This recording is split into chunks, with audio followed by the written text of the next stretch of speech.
kemudian diberikan kepada dinas terkait. Berarti kalau ini subsidi pupuk ini sudah tidak berpengaruh. Kenapa tidak kita sambungkan dengan program pemerintah yang cukup luar biasa yang sekarang ini digalakkan dengan dan mengatasinya sangat sulit, yaitu masalah sampah. Kita banyak didirikan TPS di daerah, tapi kita memproduksi sampah organik tidak pernah disambungkan kepada petani. Ketika ini hidup mati pun tidak mau, tetapi ini harus dikejar. Tetapi ketika berproduksi pupuk organik, ini siapa yang akan berproduksi? Ini tidak ada perlindungan. Nah, kalau kemudian Pak Rudi, data-data statistik ini akan diberikan kepada dinas terkait, disambungkan kepada pertanian ataupun desa, agar ini bisa menjadi pijakan pemangku kebijakan. Di sini ada OPD, ada camat. Jangan sampai ini cuma kita sekedar ini obrolan yang tidak menarik, karena kalau berbicara pertanian ini kadang sudah tidak menarik, ini pada ngato. Nah, tetapi ini akan menarik. Yang tadi saya sampaikan Profesor, seorang petani kakao disambungkan dengan seorang pengusaha coklat, yang ini menjadi satu sirkulatif ekonomi yang di desa itu. Nah, bagaimana Kabupaten Klaten akan bisa sirkulasi semuanya, baik sampah dihasilkan oleh hotel, restoran, ataupun data sekarang data kependudukan di Kabupaten Klaten ada berapa, restoran ada berapa, hotel ada berapa, rumah makan ada berapa, dijumlah setiap hari menghasilkan berapa ton pupuk organik. Ketika itu diproduksi, kemudian dikembalikan kepada petani, kemudian hasil pertaniannya menjadi sehat, padinya sehat, tomatnya sehat, palawicanya sehat, kembalikan kepada restoran, rumah makan, hotel yang ada, berarti kan kehidupan ini kan sehat. Nah, ini kira-kira kalau ini bisa ada data konkret ya, saya rasa ini cukup luar biasa, yang mana Kabupaten Klaten ini sekarang dilalui oleh tol. Jangan sampai nanti malah justru Kabupaten Klaten akan mati gara-gara tol ini semua cuma lewat dan cuma numpang pipis saja, Pak. Nah, inilah kalau kita berinovasi, kemudian ini ada OPD, ada camat, ada stakeholder yang membantu, ini akan bisa berpikir bersama. Itu aja Pak, terima kasih. Nanti Pak Profesor sama Pak Rudi untuk bisa menanggapi. Assalamualaikum warahmatullahi wabarakatuh. Waalaikumsalam warahmatullahi wabarakatuh. Oke, dua pertanyaan dulu nih Pak. Dua penanya. Tadi yang pertama yang dari Pak Wahyu Camat Mandesunago Pak, terkait dengan hubungan antara hasil sensus pertanian tahun 2000-2003 dihubungkan dengan LP2B, lahan pertanian pangan berkelanjutan, terkait dengan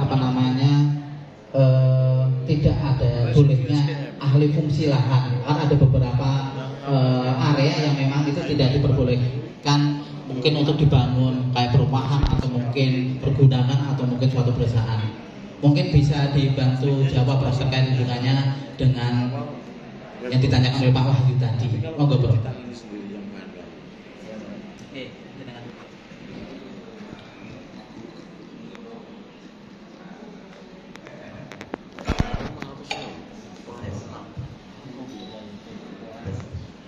Baik, matur nuwun Pak Wahyu, Pak Camat Mandesunago. Memang kalau sektor pertanian itu statis seperti dulu saja, cara mengerjakannya seperti dulu saja, itu memang tidak benar. Nah, tantangannya adalah bagaimana kita punya sektor pertanian yang produktivitasnya tinggi dan harganya terjamin. Itu tantangannya kita selalu seperti itu. Di era 70-an itu KUG itu sukses gitu ya, menjamin itu. Tapi sekarang kita punya produk yang macam-macam. Makanya salah satu alternatif yang tadi saya bagaimana menjalin gitu ya, kerjasama di antara para pelaku setempat, apakah itu restoran, apakah itu hotel, tergantung potensi masing-masing. Karena tidak bisa dipungkiri nanti generasi, mohon maaf, pertanian memang akan berubah generasinya. Kalau tadi jumlah petaninya yang umurnya di atas 40, di atas 50 itu semakin menurun, itu akan diganti dengan generasi muda yang jumlahnya tidak banyak. Nah, jadi bisa dibayangkan di desa itu kekurangan tenaga kerja di sektor pertanian, karena yang senior sudah ingin pensiun, gitu kan, dari sektor pertanian. Yang muda tidak mau masuk ke sana semua, jadi sedikit. Maka itu harus diisi dengan peralatan yang bisa membantu mengolah sektor pertanian, meskipun petaninya sedikit, petani milenial, tetapi bisa mengolah dengan produktivitas yang lebih tinggi. Gitu. Dan mereka ingin supaya tidak hanya harga beras saja yang bisa terjamin, tetapi harga produk yang lain juga demikian. Harga buah-buahan juga demikian. Nah, kalau buah-buahan itu kita harus menunggu masa panen, setiap masa panen yang waktunya lama, dengan teknologi itu kita bisa merekayasa supaya tanaman buah itu panennya bulan. Jadi sepanjang tahun kemudian. Dulu salak kan seperti itu, sekarang salak bisa sepanjang tahun sampai puncak. Ya. Kemarin saya ke kebun buah di Bojo di Kendal itu, lengkengnya sudah bisa berbuah sepanjang bulan. Nah itu kan berarti tidak akan ada puncak panen raya yang menyebabkan harga yang jatuh, tapi sepanjang bulan. Nah itu akan menjadi daya tarik tersendiri bagi sektor pertanian.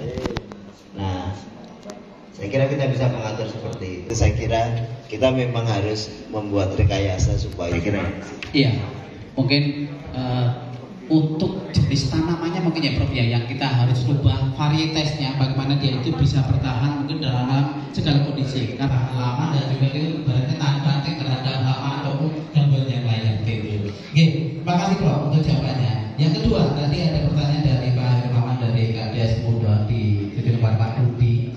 Apakah ada data statistik itu yang bisa dibagikan kepada UPD maupun kepada juga desa, dan juga terkait dengan data sampah yang dihasilkan oleh beberapa hotel maupun restoran yang itu bisa dipakai sebagai pupuk organik pengganti dari pupuk subsidi. Karena mungkin walaupun sudah disubsidi, nilainya mungkin lebih tinggi ketimbang adanya pupuk organik.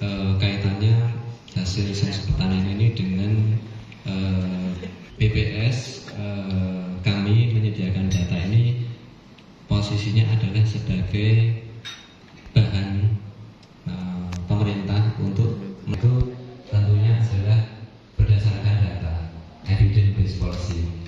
Nah, tadi saya sudah menyampaikan potret pertanian kita dari tahun 2013 sampai dengan tahun 2023. Nah, dengan kondisi seperti itu, apa yang pemerintah harus rumuskan? Jadi pada kesempatan ini sifatnya BPS hanya mensupport terkait supaya pemerintah itu bisa merumuskan kebijakan yang tepat di sektor pertanian. Ini Bapak Ibu ngantuk kan ya? Ngantuk. Berdiri dulu kalau ngantuk. Ya, kemudian yang kedua terkait dengan apa yang ditanyakan oleh Pak Hindrawan, Kepala Desa Komodo. Ini saya cerita dulu minggu yang lalu Prof. Zatul, saya mengikuti rakor terkait dengan survei ekonomi pertanian, dan salah satu narasumbernya itu Profesor Bustanul Arifin dari IPB. Beliau juga pengamat pertanian. Jadi berbicara pupuk, itu hasil penelitian itu waktu zaman Pak Harto itu produktivitas kita itu tinggi untuk pertanian, untuk padi. Namun sesudahnya itu produktivitas kita itu stuck. Ya. Salah satunya itu disebabkan karena apa? Jadi penggunaan pupuk organik kalau menurut beliau itu. Jadi ketika pertama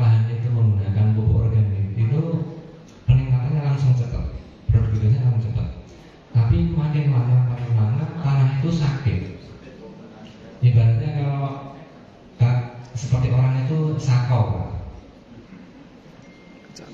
Jadi akhirnya sudah nggak bisa lagi, udah nggak bisa lagi. Nah ini itu saya mengutip apa yang disampaikan Profesor Busana tadi. Nah kaitannya dengan apa tadi ya, penggunaan pupuk organik, kemudian ternyata bahwa di lapangan masih ada apa yang penggunaan pupuk yang non subsidi ya.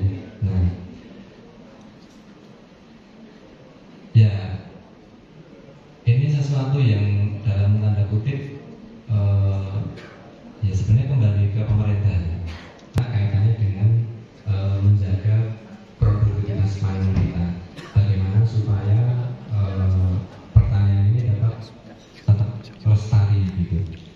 Nah apakah BPS sudah pernah melakukan penelitian kaitannya dengan tadi itu sebenarnya kita ini sudah menyediakan data, tinggal data ini dimanfaatkan atau tidak.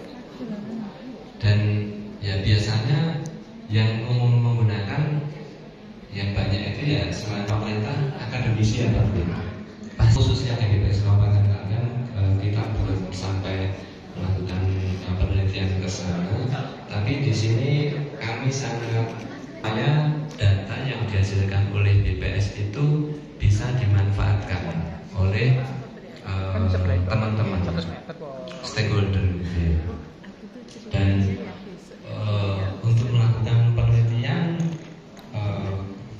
kita bisa support, misalnya kalau untuk pemerintah atau akademisi itu teman-teman juga bisa mendapatkan data mikro dengan Rp0, tapi ada ketentuannya, ada syarat ketentuan berlaku. Nah, Hendrawan nggak nanya juga mungkin nggak ada yang tahu, mungkin yang tahu